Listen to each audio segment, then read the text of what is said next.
אגרוסקאוט היא חברת תוכנה שמנגישה שירות אגרונומי לכל חקלאי ולכל גידול שדה על כדור הארץ. אגרוסקאוט זה גוף שמספק טכנולוגיה שמאפשרת לפקח לטייב את העבודת פיקוח שלו.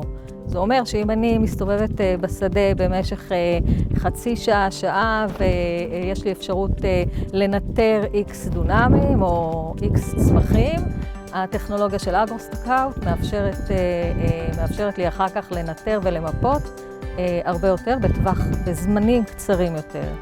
המשתמש יוצא לשדה, החקלאי מגיע לשדה, מניח את הרחפן המסחרי הפשוט שהוא קונה בחנות, זה לא איזה משהו מיוחד.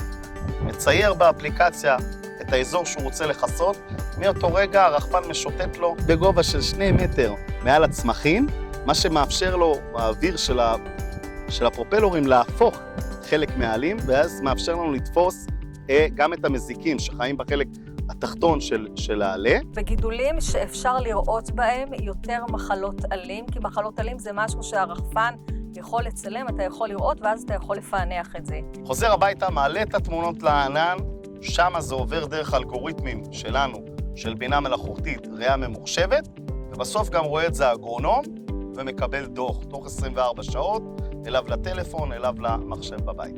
המשמעות היא כסף. פקחים שיש להם הרבה מאוד שדות, זה מאפשר להם פשוט להרים רחפן בכל מיני חלקות שהם עדיין לא הגיעו אליהם. בעזרת הרחפן הוא יכול לקבל תמונה הרבה יותר רחבה. עם האגרוסקאוט אפשר פה לחסוך מאות אלפי שקלים בשנה.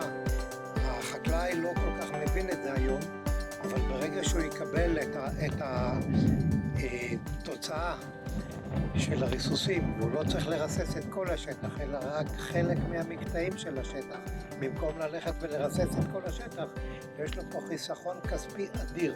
90% מהזמן אתה מבלה בלהגיע לעלה וללכת לעלה הבא.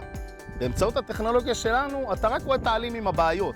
אני ממקד את המומחיות שלך ואת הזמן שלך. מה שיפנה לך זמן לעשות דברים אחרים.